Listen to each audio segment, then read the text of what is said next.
From Diamond Light Source, this is the Diamond Podcast. Welcome to the Diamond Light Source Podcast with me, Meera Senthilingam. This month, we're understanding and protecting our planet as we discover the latest development in environmental science. We'll be finding out how bacteria could be used to clean up arsenic-contaminated water in Bangladesh, as well as discover a new form of solar cell made of plastic that will hopefully make this renewable source of energy available to all. Essentially, you could go down to your local DIY supermarket and buy a big roll of this stuff and just pin it to your side of your house and produce your electricity very cheaply. David Lidsey will be explaining how this solar cell will work later in the show, when we go back to the problem of contamination and discover a new hero in the form of green rust. The special properties of green rust are that it is able to immobilise particular contaminants by changing their chemical state and thereby reducing their impacts on the environment and potentially be applied to remediate contaminated land sites. And Sam Shaw will reveal how this green rust can be produced to clean up contaminated land sites. So lots of insight into cleaning up and reducing our impact on our environment, plus the latest news and events from Diamond coming up in this September edition of the Diamond Light Source Podcast. The Diamond Podcast. For more information, look us up online at diamond.ac.uk/podcast. These days, we're all aware of our environment. We recycle our cardboard, plastics and more, try to use our cars less, and switch off our lights and our taps when they're not in use. And the scientists at Diamond are busy trying to help our environment too, in a variety of ways, as Fred Mosselmans, Principal Beamline Scientist on the Microfocus Spectroscopy Beamline, explained. Well, there are about 4 or 5 beamlines that have quite a lot of environmental science applications at Diamond, and there are other ones that do technology related to alleviating the effects of climate change. But the 3 or 4 main environmental science beamlines are the X-ray spectroscopy beamlines, which are used to look at the oxidation state and the speciation, so that's what form a metal or a different pollutant is in an environmental sample, say a soil sample from contaminated land waste. Then there's another beamline which uses a technique called small angle scattering to look at development of various particles in waste streams and ways of developing remediation technology for the waste that's in those streams. And then there's a big interest in the use of bacteria and bugs to clean up waste, and so one of our beamlines is an infrared beamline, and that uses an infrared microscope to look at the organic parts of bugs and stuff and work out how they interact with different parts of the environment.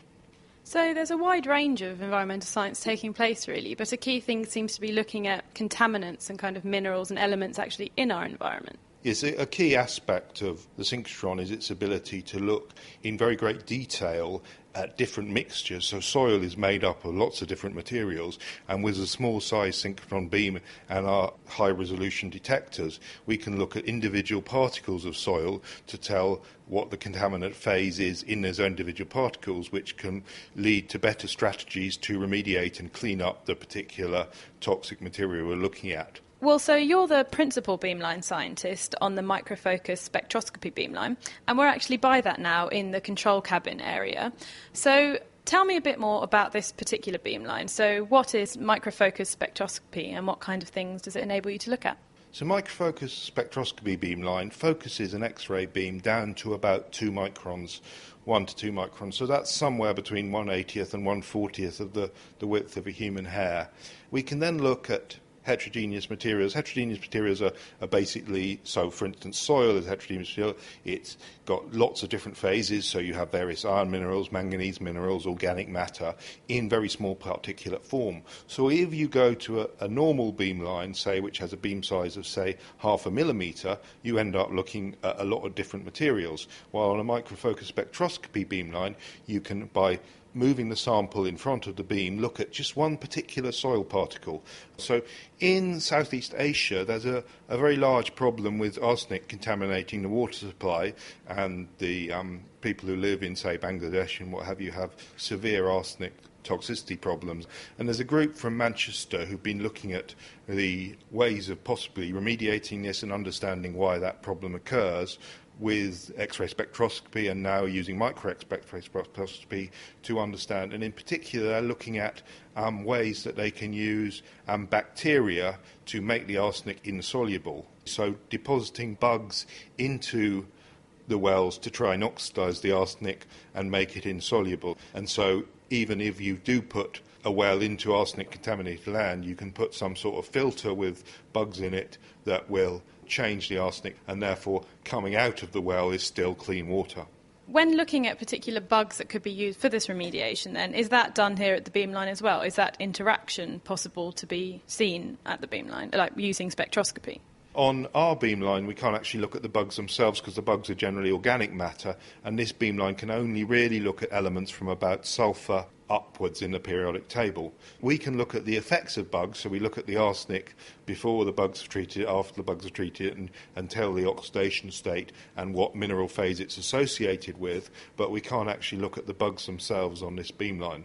So that's an example of work currently taking place, but also what else can be done here? So what's next coming up in terms of environmental science?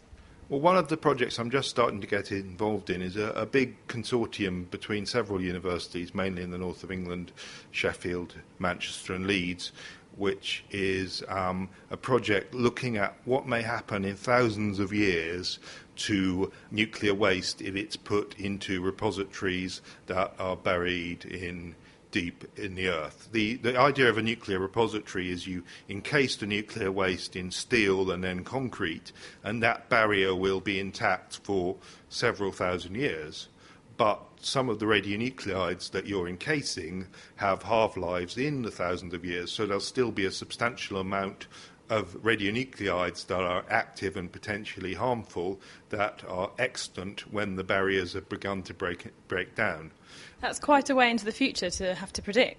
Yes. Therefore, you need as much basic information on the chemistry of the radionuclides in these environments so that you've accurate starting parameters to achieve what you hope is an accurate end result. So as well as trying to solve current problems, such as arsenic contamination, Diamond's beamlines can also be used in research predicting or preventing contamination thousands of years into the future. That was Fred Mosselmans, Principal Beamline Scientist on Diamond's Microfocus Spectroscopy Beamline. Now, staying on the topic of contaminated land sites, and spreading wider into the topic of our land as a whole, Sam Shaw and Leanne Benning from the University of Leeds have been using Diamond's beamlines to find out how inorganic materials, such as rust, and the organic processes of microbes, such as fungi, impact on our soils and could be used to benefit our environment. Well, my area of research is really understanding processes which occur in the environment on the nano and molecular scale, and understanding how they can influence processes on the sort of regional or even global scale. This is, for example, perhaps the understanding formation of minerals in soils and how that can be applied to contaminated land problems, or understanding formation of minerals or biological interaction with minerals in the marine environment, which have implications for ocean chemistry or even CO2 in the atmosphere relating to climate change, etc. And Leanne, looking down on this small scale, how important would you say it is, and how big a scale can the information you find out be on? Well, we know that many of the interactions which happen at the atomic or molecular scale drive actually the reactions at the other scale, but we do not understand the fundamental principles of interactions between, for example, bacteria, fungi, minerals and fluids, which drive these reactions. For example, if a living organism attaches itself to a mineral, it will affect how that mineral dissolves or changes, but we don't understand how that happens. And for that we use synchronization techniques, a variety of techniques to try to understand really that interface which drives a reaction, and the product of that reaction can affect things like climate. And now, Sam, your particular area of research within all this, though, is green rust. So most people know what rust is, but what's green rust? Well, green rust is very similar to rust. It's an iron oxide phase, but green rust it gets its name simply from its colour. But it has a slightly different chemistry to normal rust. It contains both iron 2 and iron 3, the two different oxidation states of iron, and that's what gives its green colour. Iron 2 produces blue compounds, iron 3 is yellow. Mix them together, you get green rust. But the special properties of green rust are that it is able to immobilise particular contaminants by changing their chemical state and thereby reducing their impacts on the environment and potentially be applied to remediate contaminated land sites. So what particular contaminants can it immobilise, and where do you actually find green rust? Well, in terms of the contaminants, there's a wide range of inorganic contaminants from chromium, which is a particular problem across the world. There was an industrial legacy of chromium smelting in Europe and America, which has left a lot of chromium waste. Also radionuclides like uranium, technetium, which are potentially hazardous, for example, leaking from a nuclear waste repository. But also organic contaminants, for example, trichloroethylene, which is a widely distributed contaminant. In terms of where you get it, in nature it's extremely rare. Because it contains this iron 2 component, it's very sensitive to air oxidation, and so it's very difficult to find. So when I say actually it's rare to find it because it's very difficult to characterise, because as soon as you dig it up, and you might dig in the soil and find some green patches, but they quickly turn brown. And this is one of the challenges of studying this phase, because it's very air sensitive, that to actually study it we have to mimic the conditions where it occurs in very low oxygen levels, and that's what we've been doing on the synchrotron. So how do you actually then set about recreating these conditions and actually looking at then the reactions of green rust here at the synchrotron? Well, what we've done is we've developed a reaction cell which can mimic the conditions of green rust formation within, say, a soil or potentially in a contaminated land site, to mimic the pH, the acidity, or the alkaline nature of the solution, and also the redox potential, so how oxidizing or reducing the environment is. So, and that's really controlled by the amount of oxygen that's present in the system. And by doing this, we can synthesize and form the green rust, but also by flowing the solution where we're forming the green rust through the synchrotron beam, through a capillary which is mounted on the synchrotron beam, we can characterize the formation reaction and the process by which the molecular structure of green rust is built. And so what is the structure of green rust, and what have you been able to see about how it actually immobilises various contaminants? Well, we've been using X-ray scattering to characterise the formation of the structure, and what we've found is by using in situ wide and small angle X-ray scattering on I-22 here at Diamond, the formation reaction is a multi-stage process where we get an initial formation of very poorly ordered, virtually amorphous nanoparticles, and then the iron 2 absorbs onto their surface, and this induces a recrystallization reaction which forms the green rust. We've also been adding contaminants, particularly uranium and selenium, to look at when these contaminants become immobilized during the formation process. And so knowing this information, how could these contaminants be treated or immobilized? So it seems green rust can only exist in very limited conditions. So given that, how is it possible to then create it to then decontaminate land? Well, it's a very good question. And what we've learned using the synchrotron is we've really understood the geochemical conditions in which green rust is stable. And from this, we've been able to develop key formulations and recipes of green rust, which we're beginning to use to immobilize particular contaminants. But it's true, the air-sensitive nature of the green rust is a problem, and we have gone some way to stabilising the green rust, but the future work we're doing will be to develop a more and more stable form with wider applications for the green rust materials. Great, thanks, Sam. But now staying on minerals, but the association of bugs, so bacteria, fungi with minerals, and that's what you look into, Leanne. Yes, I mean, what Sam has talked about is how we have developed techniques to make minerals to follow their formation. But in the transformation of rocks, for example, into soils in our environment, has for many years been believed to be a purely inorganic process. That means it's just rocks react with water. But in the last couple of decades, we have realized that the presence of bacteria, and specifically more recently, the presence of fungi, are key players in the breaking of minerals, i.e. the weathering process. Now, if you think of weathering, yes, it is a global scale. And if you have mountains which rise, weathering increases, there is more link to CO2 and climate. That means fungi and bacteria, they can affect how global cycles actually occur. But we do not understand how they actually break a mineral or how they help break a mineral and what the molecular fundamental processes are in that process, in that reaction. And which particular bacteria and fungi do you look into, and how do you actually look into them?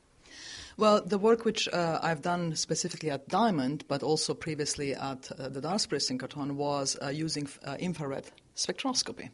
Because infrared spectroscopy has an area which is called the mid-infrared, which is called the fingerprint region, which is extremely good for detecting changes in organic molecules. And so we are using bacteria in my previous work, and at the moment we're working primarily on fungi, to understand how the biochemical nature of a fungal strain which is growing over a mineral changes and how that affects the bottom, the interaction with the interface, and how the mineral changes by the action of these fungi growing over them. And by using the beamline B22 here, which is a new infrared beamline, we try to map out on a very small scale. You have to remember that these fungi, they are about 5 microns in diameter. Now, 5 microns is very, very, very, very small, but they can be hundreds of microns long. As they grow over a surface, they change their chemistry because they have to be active at the tip, and that tip is chemically very different than the end of the fungi. So as they change the chemistry, they affect the substrate which they grow over, and they destroy it. And so what do they actually do then at these various stages along them? As a fungi grows over a surface, the first thing it does, it attaches itself to the surface. Now, the mineral which we've been looking at is a mineral which is sheet silicate, so it's a very flat but has many, many layers. And so by attaching them to the surface, they actually bend it, and we call it a biomechanical force. So they actually disrupt the layers in the mineral. And by doing that, then they allow chemistry to take place. And the reason why they grow over this mineral is because they are interested in food. And this mineral has one particular element, which is potassium, which is a key nutrient for these fungi. If I would grow those over a quartz crystal, they wouldn't care. They need food, so they grow for nutrients, and that's the reason why they break this mineral, because they want to extract the potassium, which is their food. So they're there with a purpose. They have a purpose, and we have seen things where we actually put little wells where we have quartz and a mineral which has potassium, or a mineral which has phosphorus, which is another key nutrient, and they literally just jump. They go aerial, they fly over it, they go to where the food is. And so what results from the chemical reactions taking place there then? What we've seen is that the weathering of these fungi is obviously a progressive stage, but we have now quantified the rates of weathering by fungi in comparison to the rates of weathering by a purely inorganic system. And in certain conditions, it's orders of magnitude faster. So they break the rock much more efficient because they are after potassium. They're hungry. And so knowing this about them, what can be kind of done using or understanding this? Well, you have to realize that the reason why we started doing this is because as humankind, we actually consume more soil than we produce it in the world wide. And eventually the world will run out of soil to make food. And so, but we do not understand how our soils are formed. And the important thing in this as well is that every single plant, or 80% of the world's plants, have fungi associated with their roots. Think about 1 kilogram of soil having up to 200 kilometers of fungal networks in it. That's quite a lot. So these are rough numbers, but it gives you an idea of it's a big biomass, and it's a lot of surfaces which they can interact with. So they can break down rocks very, very fast. But we now starting to understand how at this interface between the fungi and the rocks the processes occur, and therefore understand how it actually happens in nature. Sam Shaw and Leanne Benning from the University of Leeds, showing how understanding the science of rust and fungi on the nanoscale can help our environment on the global scale. Did you know the diamond storage ring is made up of 456 magnets, 48 dipoles, 168 quadrupoles and 240 sextupoles? And that's not including the insertion devices. You're listening to the Diamond Light Source podcast, and this month we're finding out new ways to clean up and power our environment. Still to come, we discover a new form of solar cell, made using plastics, that could make this source of power more accessible and resourceful. But before that, let's join Sarah Boundy from Diamond's communications team for a roundup of the latest news and events from Diamond. Yep, so we had the annual Synchrotron users meeting at the beginning of September. It went really well. There was a variety of satellite sessions which covered a number of the different areas that Diamond benefits, such as chemical processes, infrared microprobe, surface and interface structure. So lots of interesting discussions taking place. And the meeting coincided with the release of our 2010 annual report, which features a selection of key research undertaken at Diamond over the past year. So as well as this, though, you've actually just had a busy summer period leading up to this meeting anyway, and the users have too, with all various public engagement events that you've had taking place, including, of course, the Royal Society, which is where we recorded from last time. Yes, summer has been a very busy time at Diamond. We've had a number of meetings and workshops. The Royal Society Summer Science Exhibition, it was an extremely successful event. We found out that almost 50,000 people visited the exhibition over the 10 days. Now, that's an incredible number of visitors then. I imagine then that Diamond would have just had a lot of exposure through that. We were certainly kept very busy. Every day we had streams of people coming up to the stand asking questions about the machine and then also about the applications that it can be used for. You can still look at some of the science that we were talking about on a special website, which is insidediamond.org. Well, that sounds like an exciting time in terms of getting Diamond's kind of message and science out there. But another way that Diamond's gone about getting people aware of what's taking place is a diffraction pattern, or the world's largest one. So tell me more about this, and is it ready now? So this is a science and art project that began about a year and a half ago. It's actually the world's largest diffraction pattern, and it was finally unveiled in July earlier this year by Professor Venki Ramakrishnan, who was the 2009 winner of the Nobel Prize for Chemistry.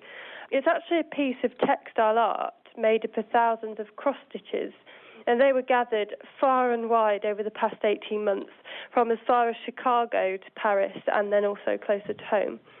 And so have you seen the finished result yourself? What does it look like? What do you think? It's quite stunning to look at. It's clearly inspired by a scientific image. It was actually based on a diffraction pattern and the resulting 3D structure of a protein called serine racemase. This was an important biological target in the fight against pain and diseases such as Alzheimer's, and one of Diamond's industrial users, the pharmaceutical company Evotec, used Diamond to solve the structure of serine racemase. So you can clearly see that influence in the piece. And as you get closer, you can notice the thousands of individual cross-stitches, and you get an idea of just how many people have contributed to it. So it's quite impressive by the sounds of it. I'd quite like to see it. I mean, it's been taken around the world for stitches to be added to it. Where can people go along to see it? Is it just at Diamond? Well, at the moment it's on display inside the Synchrotron building at Diamond, so if people come to one of our open days you can see it there. There's also plenty of photos on our website to see its journey along the way. You can see that the former Science Minister added a stitch along with a number of British ambassadors, and eventually we hope to be able to tour it potentially around the county. Okay, brilliant. Well, I look forward to seeing it. But whilst, if I do make it down to Diamond as well, you've also had a new beamline opening. Earlier this year, B18 became Diamond's 18th beamline to go into operation. It's the Core XAF beamline, and it adds to our spectroscopy suite. It offers X-ray absorption spectroscopy, which is an established technique providing essential element-specific information about the local atomic geometry and the chemical state of the absorbing atom. And so what kinds of science will be taking place there? Really diverse subjects such as platinum fuel cells, mineral formation in the Earth's crust, catalysis, corrosion, framework molecules and nanoparticles. Lots going on, really, for the users, for the public, for you yourself at Diamond. Lots to look at, lots of research taking place. What about the future? What's coming up? Well, we've got a number of events coming up towards the end of the year. We'll be welcoming a number of A-level students in November during our special Schools Inside Diamond Day, as well as an event called Engineering Your Future. This is a day of workshops which demonstrate the variety of engineering jobs that are out there. So students can come along to learn about the Jet Fusion facility, which is nearby, engineering jobs in the RAF, and the kind of work that's carried out in the Space Department at the Rutherford Appleton Laboratory next door. And then for the public, we've got our next Inside Diamond Day on Saturday, 13th of November. Registration will be opening soon, and more details can be found on our website. And just to reiterate then, what's the web address where they can go and register for it? They can go straight to our homepage and link from there. It's diamond.ac.uk. Thanks, Sarah. Sarah Boundy from Diamond's communications team, who'll be back in the next edition with more news from Diamond. Now, moving back to the science taking place at Diamond, more specifically how the science there is hoping to benefit our environment, we now discover a new form of solar cell that uses plastic instead of silicon. David Lidsey from the University of Sheffield explains more. The materials that we are interested in are very special plastics that have been synthesised for us by synthetic chemists here at Sheffield. They've got two really important properties. Firstly, they absorb light over a broad range of wavelengths. So where you might see a film of polythene, which essentially is largely transparent, the materials that we have can absorb light all the way from green wavelengths right the way through to the near infrared. And of course, if you want to harvest sunlight energy, you want to pick up as much of the sunlight as possible. So that's one property which is important. And the second property is that they're electrical semiconductors. So basically, once you've put a charge carrier, an electron, for example, in these materials, then that will flow through the material if you apply a field to it. So the photovoltaics are made from these thin films of semiconductors, and essentially we have our plastic, which is mixed with another material called a fullerene. Now, fullerene is basically carbon-60, so this is a molecule that was discovered 20 years ago or so. It's one of the pure forms of carbon. But how would this actually work? And, I mean, I assume it's reasonably new. You're obviously looking to use plastic, so people haven't until now. So what are the challenges, really, faced with using this as a material? Well, there are a number of challenges. One is extending the red absorption wavelength, so we want to go to further and further into the infrared. And the second challenge is actually getting these charges out of the thin films. So basically you have this fullerene molecule, and when the polymer is excited by the absorption of a photon, an electron jumps from the polymer molecule to the fullerene molecule, and this act of what's called charge transfer essentially creates a tiny current inside the device. When that happens over millions and millions of molecules, then we can extract enough of a current out of the device because of this charge transfer process. The thing is, though, that when we take our polymer and we mix it with this fullerene molecule, the polymer and the fullerene phase separate. So, of course, you've seen a salad dressing made by the mixture of oil and vinegar, and of course the oil and vinegar separate. When we mix the polymer and the fullerene together, they'll also phase separate. Now, this is beneficial for us because we want to create parts of the film which are polymer-rich and other parts of the film which are fullerene-rich, and these almost create little charge transfer wires inside the material.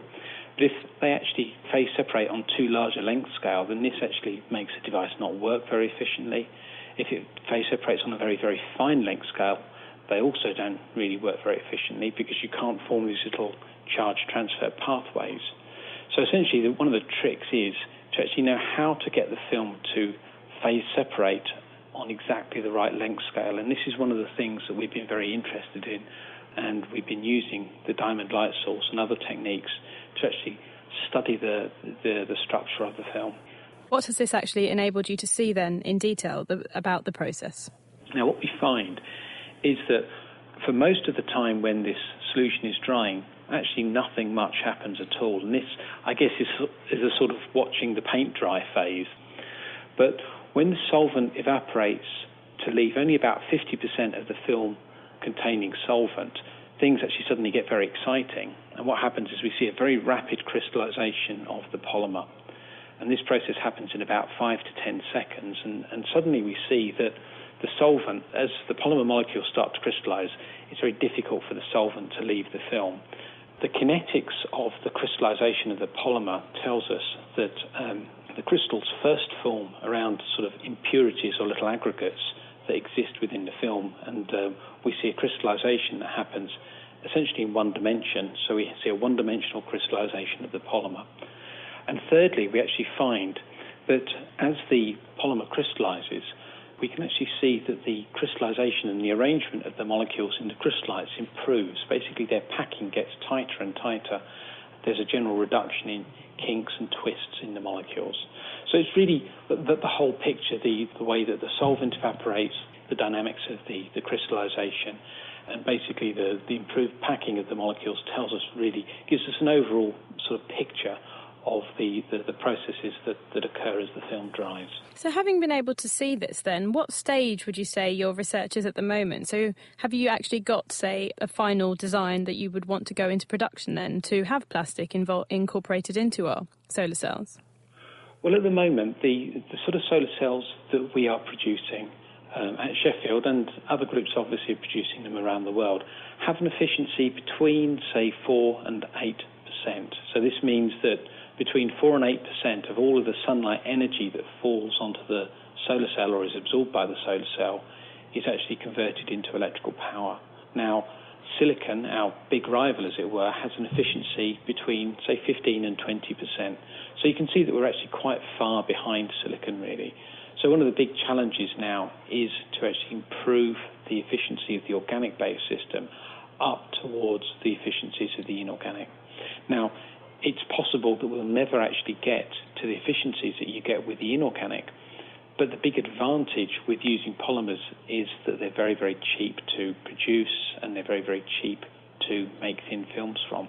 So although it may not match the efficiency of silicon, the fact that it's cheaper will mean that hopefully more places and more people will be using it. Well, exactly. And so the idea is that if you could produce these things on a plastic substrate, that essentially you could go down to your local DIY supermarket and buy a big roll of this stuff and just pin it to your side of your house and produce your electricity very cheaply.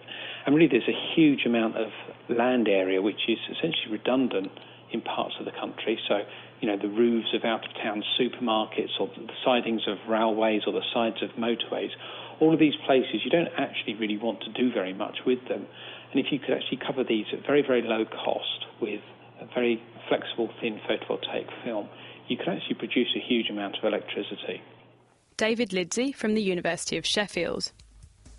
Now, that's it for this edition of the Diamond Podcast, but make sure to join us again in November for more insight into the science taking place at Diamond. In the meantime, though, if you have any questions about the research or science taking place at Diamond, the email address is podcast@diamond.ac.uk. You can also listen to previous editions of this programme online at diamond.ac.uk/podcast or nakedscientists.com/diamond. You can also subscribe to the Diamond Podcast on iTunes. Thank you this month to Fred Mosselmans, Sam Shaw, Leanne Benning, Sarah Boundy and David Lidsey. I'm Mira Senthilingam. Thank you for listening and I'll see you next time. The Diamond Podcast is brought to you by Diamond Light Source and produced by thenakedscientists.com. There's more information on our website at diamond.ac.uk/podcast.